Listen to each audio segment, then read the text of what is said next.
So I wanted to answer a question from someone who gave me a super thanks. Thank you very much. I'm going to read your question and then I'm going to try and answer it. So you say, thanks Ascendor, I have a question. It's been 3 to 4 years since I'm suffering and trying to find a way. At first I was looking for some shortcut and was very impatient, which increased my suffering more. I was in conflict throughout the day, trying to fight myself and trying to become aware. Slowly, when I suffered so much, I began to realize I cannot win. There is no shortcut, it's a gradual process. I agree. The same thing happened to me when I started to watch non-duality videos because I wanted to have a shortcut to end suffering. And all these non-duality videos were just like, especially the radical ones, the people were like, just, there's nobody here. It's just nobody there. And you're like, but I feel like I'm here. Like, what am I supposed to understand here? But they're like, no, it's nobody there. So that's like the mind trying to have a shortcut, but it really doesn't work. But still, Krishnamurti said something very profound, in my opinion. He said the first step is the last step. So when you did the first and the last step, which is the same step, then a process starts to unfold. But then you're not doing anything in that process. But I'm going to continue what you said.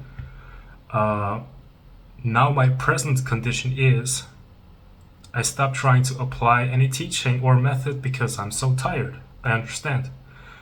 I try to not react to things.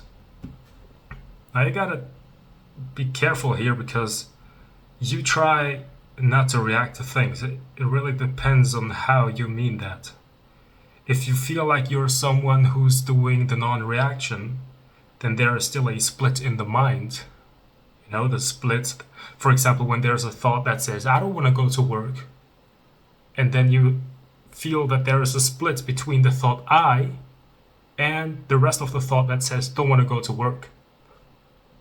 So it's the same I that says, I try not to react.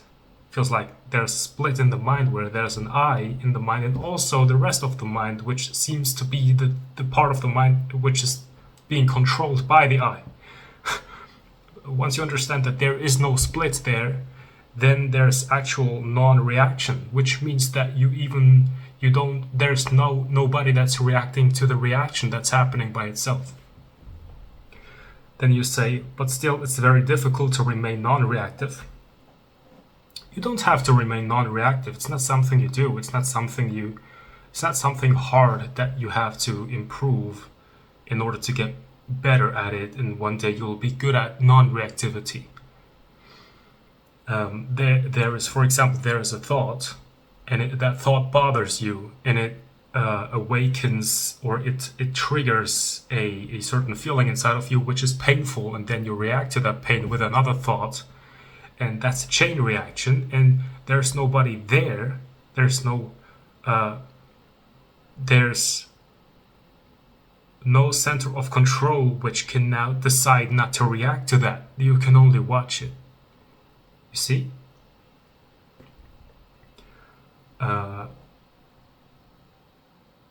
But it's very difficult to remain non-reactive. A tightness in muscle remains most of the day as I am afraid of something. A feeling of threat is there. Also slight anxiety most of the day. The mind, the ego, not the mind, it's almost the same thing.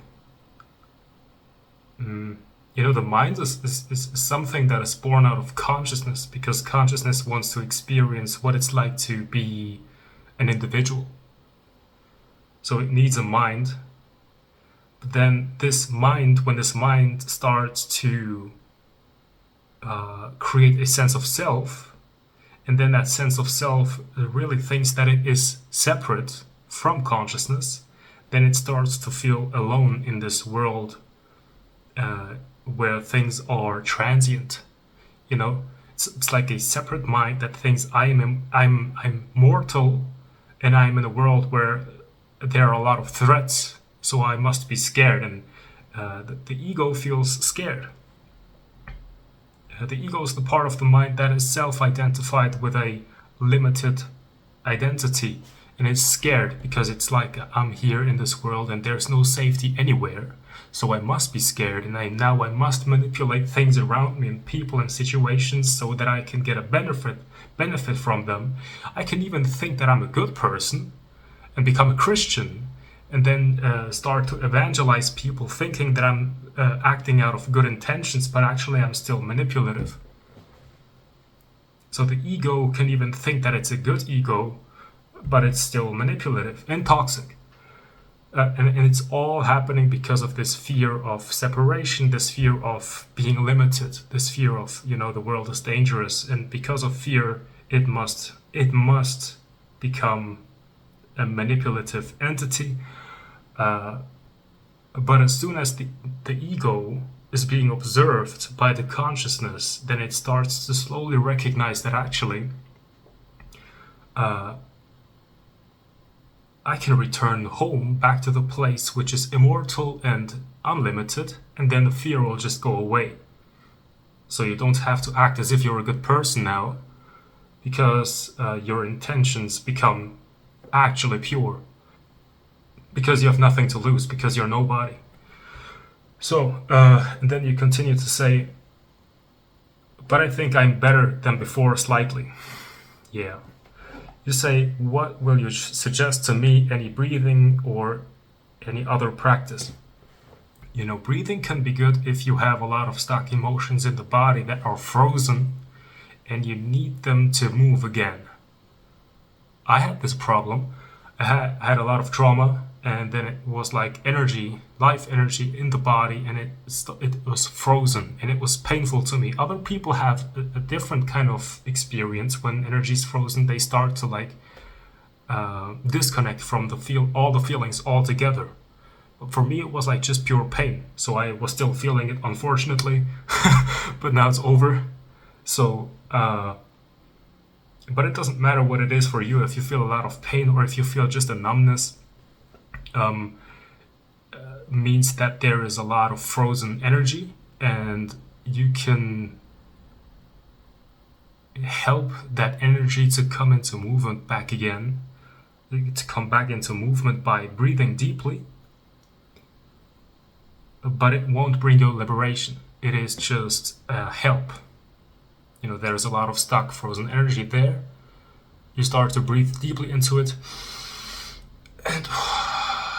and then it starts to become softer. But then you actually have to let it go. So when some people actually they don't know how to teach. It's just like there are some people that say you have to let it go, but how? So the thing is, you let it go by no longer identifying with your mind, and when you're no longer identified with the mind, then you can actually let go of the bodily discomfort. That's how to actually let go, by no longer identifying with the mind. So because some teachers on YouTube here, they are speaking of the truth, but they're not really practically saying what you're supposed to do in actuality, in real life, in practice, in order to let go. They just say let go, but how?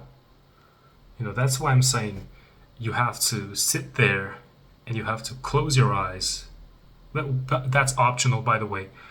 But important is to wait for the next thought, and then watch it, and then wait for the next thought, and then watch it, and then allow your mind to just think without trying to control it. Even the sense of, oh no, I shouldn't control it, is also part of the mind, so watch that also. You have to see the whole movement of the mind without feeling that you are part of the mind. You're the consciousness in which the mind is happening, and you see that even the sense of I'm thinking is being seen. You have to watch the whole activity of the mind until you see that I'm not this. Well, it's part of me, but it's not essentially who I am. And that's when this identification happens. And that's when feelings are, especially the feeling of suffering, the feeling of tightness, the feeling, you know, of this tension is now finally able to be released out of your body. If yes, please make a video explaining that technique. Thank you. Yeah, it's just that you have to, you're like a bottle, you know, and when you're right there, and the more experiences and trauma you have, the more liquid there is in the bottle. And when the bottle is full, that's what we call suffering. If the bottle is empty, that's what we call bliss. You see? And being identified with thoughts is equal to the bottle being closed. If you're not identified with the thoughts, did I say if you're identified with the body? If you are identified with the thoughts, that is equal to a closed bottle. But if you're not identified with the thoughts, that is equal to the bottle being open, and then you can spill out the liquid. And it happens by itself when you're not identified. But when there's a lot of frozen energy, it can help to do breathing techniques. You don't require a special kind of breathing technique. You can just breathe deeply into the frozen energy, hold it, then let it go, and do it again and again. I hope that was helpful. Yeah. All right. Thank you.